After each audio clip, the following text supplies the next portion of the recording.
Hello everyone, कैसे हैं आप सब लोग। मैं हूं नीरज कुमार कैथल और आप देख रहे हैं education experience expo YouTube channel.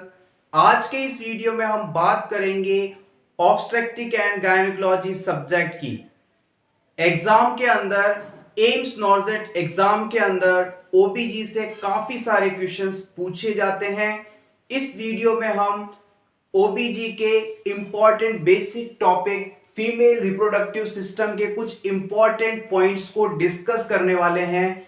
ये वीडियो आपकी प्रिपरेशन के लिए बहुत हेल्पफुल होने वाला है, तो फ्रेंड्स इस वीडियो को बिना स्किप किए पूरा देखिएगा। आप चाहे तो बीच बीच में मैं बोर्ड के सामने से हट जाऊंगा, स्क्रीनशॉट भी ले सकते हैं अपने रिवीजन पर्पस के लिए।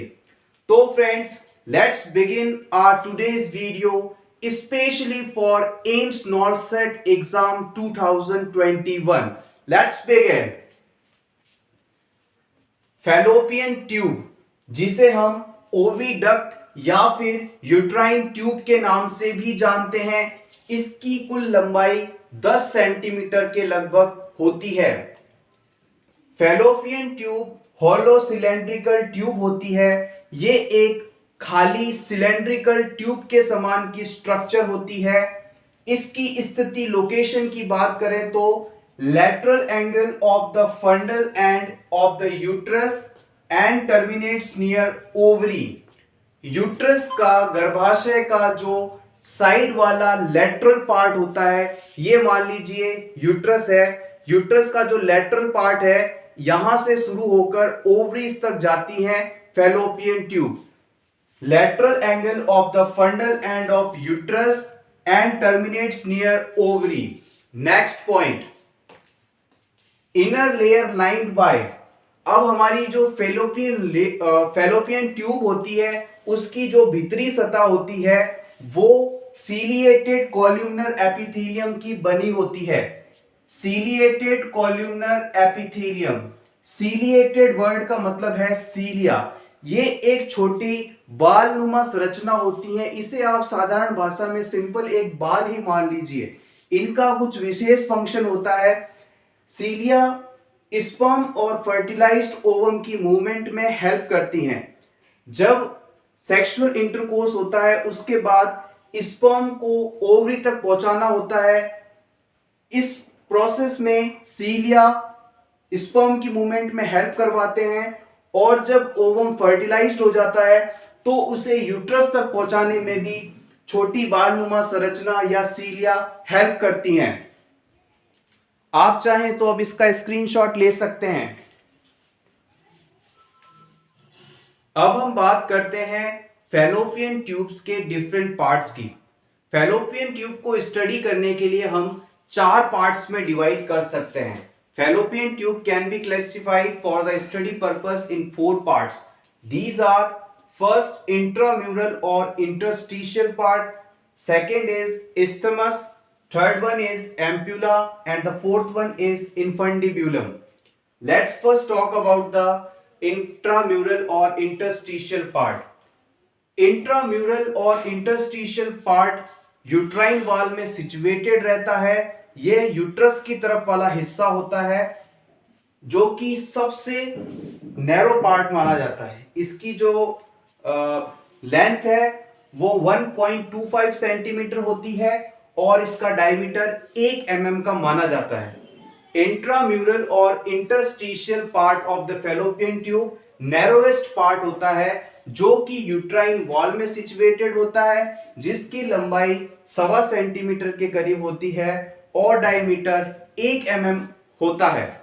नेक्स्ट सेकेंड पार्ट की हम बात करें तो इसे हम बोलते हैं इस्थमस। इसकी कुल लंबाई 2.3 सेंटीमीटर होती है जबकि इसका डायमीटर 2 mm का होता है। थर्ड पार्ट आता है एम्पुला। ये बहुत ही इंपॉर्टेंट पार्ट है, इससे अक्सर क्वेश्चन पूछे जाते हैं। एम्पुला पार्ट की कुल लंबाई 6 सेंटीमीटर की होती है। इसका डायमीटर या व्यास या फिर मोटाई 5 mm की होती है, जबकि और हम इसे वाइडेस्ट एंड लॉन्गेस्ट पार्ट के रूप में जानते हैं। आपसे पूछा जा सकता है कि फैलोपियन ट्यूब का वाइडेस्ट एंड लॉन्गेस्ट पार्ट कौन सा है, तो आपको बताना है एम्प्यूला। एम्प्यूला पार्ट में ही फर्टिलाइजेशन प्रोसेस कंप्लीट होता है।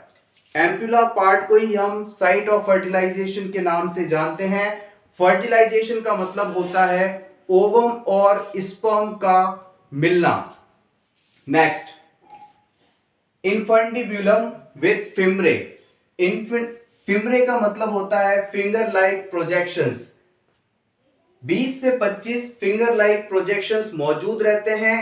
इन्फंडिब्यूलम की कुल लंबाई 1.25 सेंटीमीटर होती है, जबकि इसका डायमीटर 5 mm का होता है।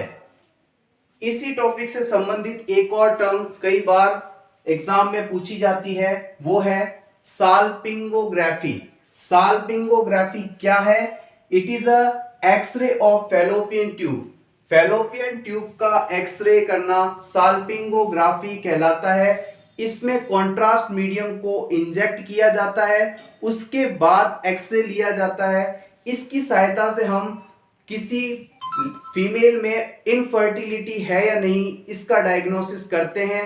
कॉन्ट्रास्ट डालने के बाद जब एक्सरे करते हैं तो फैलोपियन ट्यूब में कहीं पर अगर ब्लॉकेज होता है तो वो हमें पता चल जाता है। इस स्लाइड का स्क्रीनशॉट ले लीजिए आप। Next is zygote. जाइगोट को हम फर्टिलाइज्ड ओवम के नाम से भी जानते हैं। जाइगोट का निर्माण ओवम और स्पर्म के मिलने से होता है।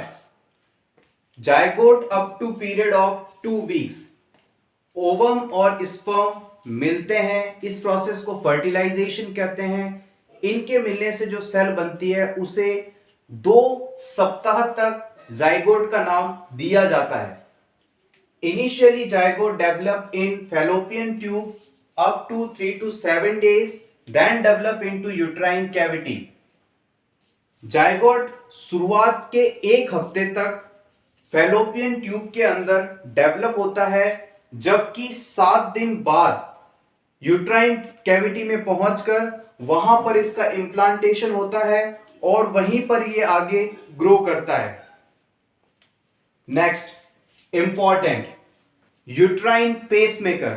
जैसे कि आप सबने पढ़ा होगा कि हार्ट के अंदर ऐसे नोड पाया जाता है जो कि इंपल्स जनरेट करता है, हार्ट की धड़कन को जनरेट करता है, इसलिए हम उसे हार्ट का पेसमेकर कहते हैं। उसी तरह से हमारे यूट्रस के अंदर भी एक पेसमेकर पाया जाता है जो कि लेबर के दौरान यूट्राइन कॉन्ट्रैक्शन का निर्माण करता है। ये किस लोकेशन पर स्थित होता है? ये कोरोनुआ ऑफ यूट्रस में स्थित होता है। Point where the fallopian tube and uterus meet. ये से मान लीजिए ये यूट्रस है, ये यूट्रस है, यहां पर फैलोपियन ट्यूब यूट्रस से कनेक्ट हो रही हैं। तो यूट्रस और फैलोपियन ट्यूब का जहां पर जॉइंट होता है उस जगह पर यूट्राइन पेसमेकर पाए जाते हैं। ये संख्या में 1 या 2 हो सकते हैं। नेक्स्ट हम बात करते हैं यूट्रस की। यूट्रस का जो साइज होता है वो होता है 7.5 multiplied by 5 multiplied by 2.5। 7.5 centimetre लंबा, 5 सेंटीमीटर चौड़ा और 2.5 सेंटीमीटर मोटा। इसका वजन नॉन प्रेग्नेंट कंडीशन में 60 ग्राम्स होता है। Next, inner lining of uterus. गर्भाशय की जो अंदर वाली लाइनिंग होती है, भित्ति होती है, उसे हम एंडोमेट्रियम के नाम से जानते हैं। Inner lining of uterus is known as endometrium. यही एंडोमेट्रियम प्रेगनेंसी के दौरान डेसिडुआ के नाम से जाने जाने लगती है। एंडोमेट्रियम प्रेगनेंसी के दौरान डेसिडुआ के नाम से जाने जाने लगती है। Now let's talk about the pH of vagina. Vagina की नॉर्मल पीएच 3.5 से 4.5 के बीच होती है, जो कि हाईली एसिडिक होता है। Vagina's pH is highly acidic due to presence of lactobacillus acidophilus bacteria. They convert glycogen into lactic acid. Vagina में लैक्टोबैसिलस एसिडोफिलस नाम का बैक्टीरिया पाया जाता है, जिसे आप डोडरलिन बेसिलाई के नाम से भी जानते हैं। इस बैक्टीरिया के द्वारा वहां मौजूद ग्लाइकोजन को लैक्टिक एसिड में कन्वर्ट कर दिया जाता है, जिससे वेजाइना की पीएच हाईली एसिडिक होती है। Next, ovulation. ओव्यूलेशन का मतलब है release of oocyte due to rupture of graafian follicle from ovary for conception. Ovulation का मतलब है ग्राफियन फॉलिकल के रप्चर होने के कारण oocyte का रिलीज होना। यह oocyte कंसेप्शन के लिए रिलीज किया जाता है मेनली। सीक्वेंस को याद रखिएगा, सबसे पहले बनता है oogoनियम, उसके बाद oocyte, उसके बाद ओवम। नेक्स्ट हम बात करते हैं ovulation occurs 14 days prior to next period, best time for conception. Ovulation जो है मेंस्ट्रुअल पीरियड के 14वें दिन होता है और कंसीव करने के लिए ये बेस्ट टाइम होता है। नेक्स्ट है ओवरी से मुख्य रूप से 3 हार्मोन्स का सिक्रीशन होता है, एस्ट्रोजन, प्रोजेस्टेरोन और इनहिबिन। एस्ट्रोन, प्रोजेस्टेरोन और इनहिबिन। अब बात करते हैं एस्ट्रोजन की। Oestrogen hormone is secreted by the theca cell of ovarian follicle. Ovarian follicle की थीका सेल के द्वारा एस्ट्रोजन हार्मोन सिक्रीट किया जाता है। एस्ट्रोजन के कुछ इंपॉर्टेंट फंक्शंस को भी डिस्कस कर लेते हैं। Promotes the development and maintenance of the female reproductive system. Oestrogen hormone के द्वारा फीमेल रिप्रोडक्टिव सिस्टम का डेवलपमेंट और मेंटेनेंस किया जाता है। Deficiency of oestrogen hormone may cause atopic vaginitis, thinning and dryness of vaginal epithelium। यदि किसी female में एस्ट्रोजन हार्मोन की कमी हो जाए तो उसे एट्रोपिक वेजिनाइटिस नामक डिजीज हो सकता है। एट्रोपिक वेजिनाइटिस डिजीज कंडीशन में thinning and dryness of vaginal epithelium देखने को मिलता है। नेक्स्ट है development of secondary sexual characteristics and breast is also by the estrogen। Oestrogen hormone females में सेकेंडरी सेक्सुअल कैरेक्टरिस्टिक्स को डेवलप कराता है और ब्रेस्ट डेवलपमेंट में भी हेल्पफुल रहता है। एस्ट्रोजन हार्मोन कोलेस्ट्रॉल लेवल को भी कम करता है। नेक्स्ट, ब्रेस्ट और memory gland are large modified apocrine sweat glands. Breast या memory gland large modified apocrine sweat gland का एग्जाम्पल है। Next, thelarche. Thelarche is a first sign of puberty. Thelarche means development of breast. It normally occurs in 13 years of एज। Thelarche का मतलब होता है breast का development या breast birds का डेवलपमेंट। इसे हम फर्स्ट साइन ऑफ प्यूबर्टी के नाम से भी जानते हैं और ये 13 years की एज में देखने को मिलता है। नेक्स्ट पॉइंट है ऑनसेट ऑफ मेनार्की। मेनार्की का मतलब होता है मेंस्ट्रुअल पीरियड का स्टार्ट होना या फर्स्ट मेंस्ट्रुअल कह सकते हैं इसे आप। Onset of menarche is the last sign of pubertal development. Onset of menarche को हम last sign of pubertal development मानते हैं। Thelarche is a first sign and menarche is a last sign.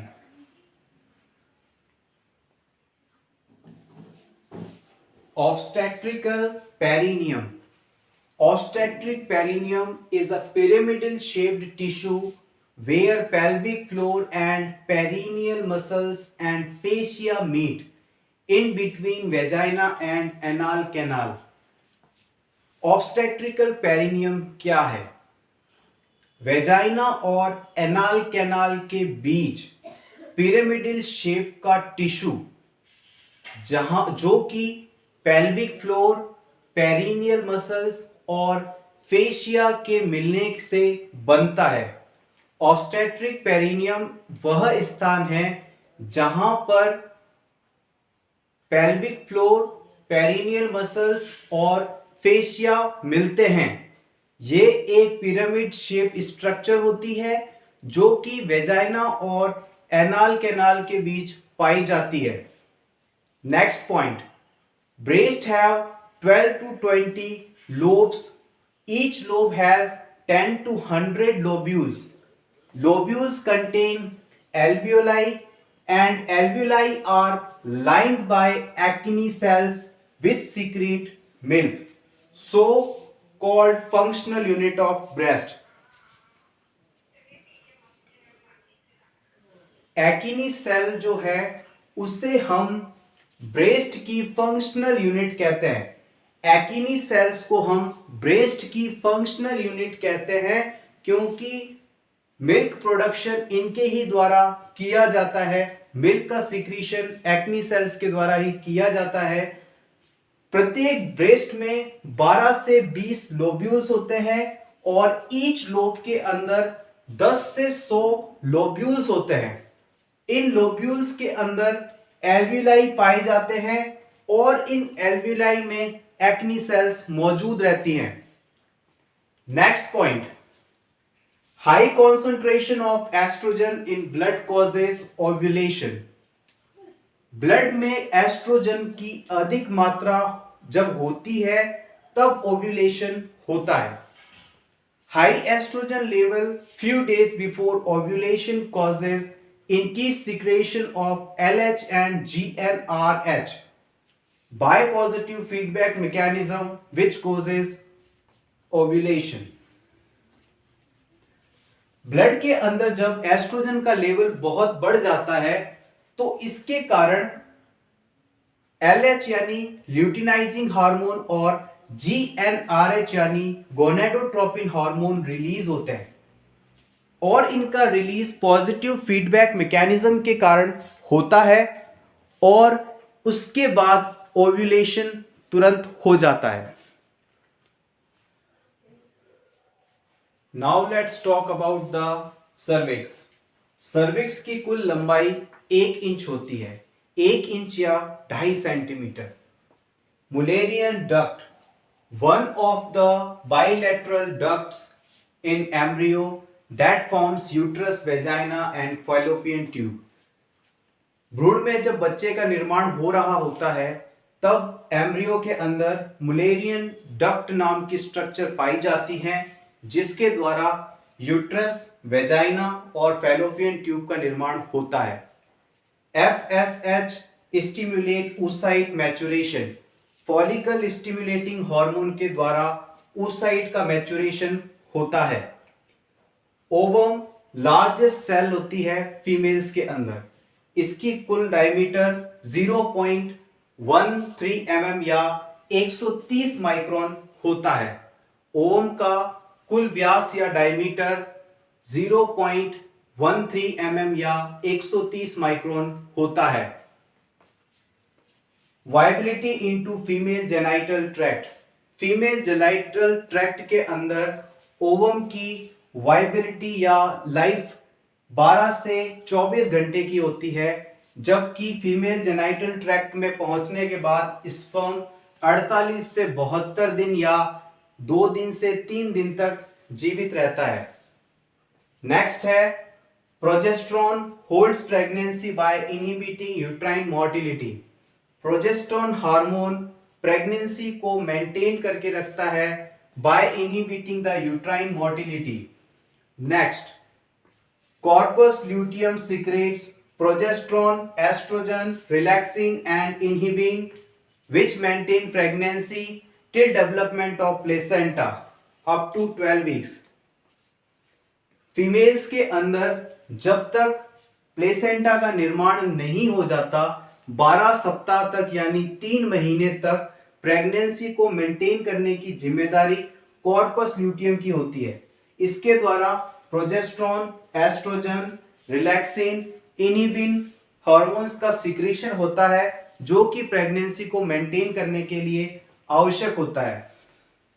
तो फ्रेंड्स, ये था हमारा आज का वीडियो आपको कैसा लगा कमेंट सेक्शन में जरूर बताइएगा। Thanks for watching, all the best.